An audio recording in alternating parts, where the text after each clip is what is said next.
Praise the lord. ప్రభు అయిన యేసుక్రీస్తు నామమున మీ అందరికీ శుభములు తెలియపరుస్తున్నాను. మరి ఈరోజు పరిశుద్ధాత్మ దేవుడు మీకు ఇస్తున్నటువంటి వాగ్దానము, అపవాదిని ఎదిరించుడి, అప్పుడు వాడు మీ యొద్ద నుండి పారిపోతాడు. ఆమేన్.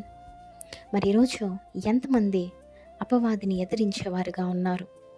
ఎదిరించకపోవడం కాక ఈ యొక్క సాతాను ఏ చిన్న బాగోలేకపోయినా, ఇంట్లో ఏ చిన్న అశుభ కార్యం జరిగినా అపవాదే చేశాడు, సాతానే చేశాడు అంటూ ఉంటారు.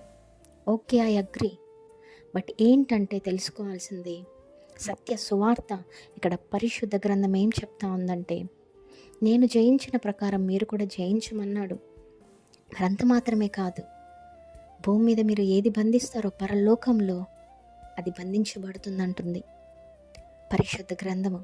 అంత మాత్రమే కాదు కానీ, ఓ మరణమా నీ ముల్లెక్కడ, ఓ మరణమా నీ విజయం ఎక్కడా, ఇలా లేఖనాలు అనేకమైనవి ఉన్నాయి.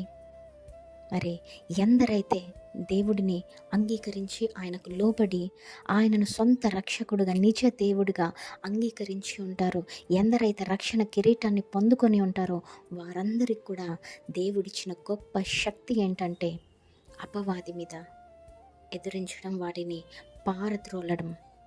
ఆమేన్. మరి ఈరోజు ఎంతమంది ఇంకా అపవాదిని పారద్రోలే శక్తి పొందుకోలేదు? అటువంటి వారందరూ నమ్మండి, దేవుని పాదాల చెంతకు రండి. నిజమైన దేవుడు ఎవరో తెలుసుకొని ఆయన మాటలకు నీవు లోబడినట్లయితే అప్పుడు నీకు ఖచ్చితంగా దేవుడు గొప్ప శక్తిని ఇస్తాడని నమ్మండి, విశ్వసించండి. ఈ యొక్క అపవాది మనుషులలో, కుటుంబాలలో అనేక విధాలుగా శోధనలను తీసుకొని వస్తాడు. మరి ఏ విధంగా జయించాలి అంటే ప్రార్థన అనే ఆయుధముతో.